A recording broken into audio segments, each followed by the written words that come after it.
Okay, hi, welcome to Cubs and Culture for 1/25/2019. Cubs picked up a reliever, probably replacing Lemonhead Alex Wilson, who signed with the Mets. Anyway, we're up to Out of Africa for the best pictures. I am so annoyed by this movie, I'm not even going to bother separating clips or anything. I'll bring up the trailer in a second. But to me, this is the worst Best Picture. It's not all that well received. It has a 60%. Stuff like Cimarron worse. But to me, this is just the absolute worst Best Picture because it's basically 3 hours. It's glacial and it's pacing and it's very, very slow.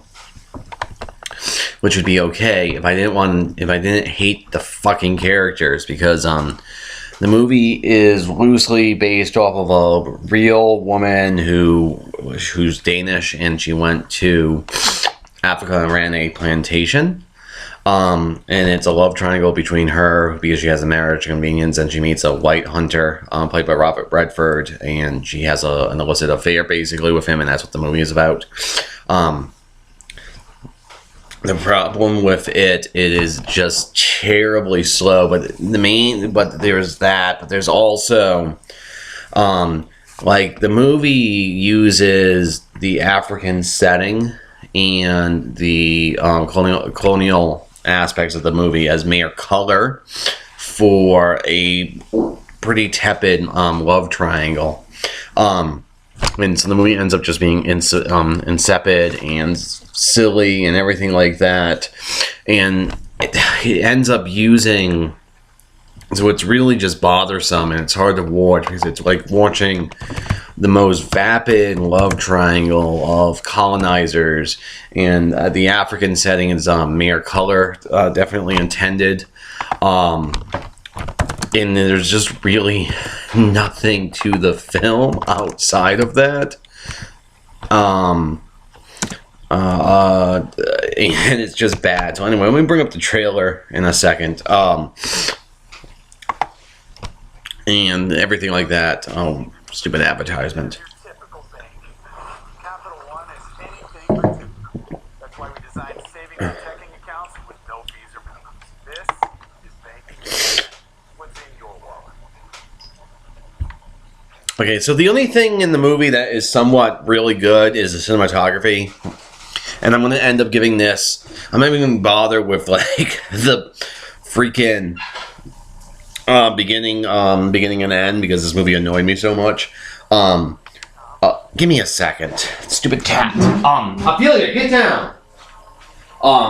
But the cinematography is really good, and it's a very visually striking film. And if the writing wasn't so bad, it would probably be relatively romantic. So there's that. The other sort of problem is Meryl Streep and Robert Redford. They both give good performances for their characters. Especially Streep, but the problem is they don't really have all that good chemistry, and so it's this incredibly it's supposed to be like this ravishing, epic love story, but it feels very tepid and very, because they don't sizzle the way you want illicit lovers or star-crossed lovers to. And so you have an incredibly slow movie mixed with a very bad love triangle with sort of two leads that don't have chemistry. Then underneath all of that is the fact that they're using colonial history as background, and there's parts of the movie where it comes across like it's white man's burdens. Like the third act, her coffee plantation basically fails, so she spends the last of the third act making sure the African tribe she was exploiting would be okay without her, and it's really like not okay that the movie sort of just does this, and so it's just really hard to watch, and it's really, I mean, in some ways I think it's a little bit like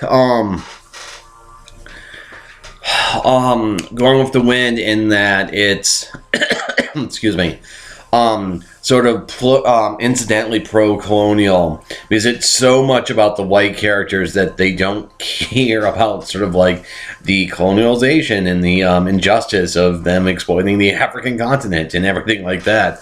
And it's so freaking hard to deal with, and it's really sort of shocking that the movie's sort of casual racism. Then I mean, it's from '85, right? And so it's not all that like it's not like from the 40s or 50s even. So like I think I would be kinder on this movie if it came out in the 40s or 50s. It just feels utterly banal and ill-advised in because of everything like that. Anyway, so that's going to be it for Cubs and Culture. This was very rambling. I really hated out of Africa. So see you guys tomorrow. Yeah, bye.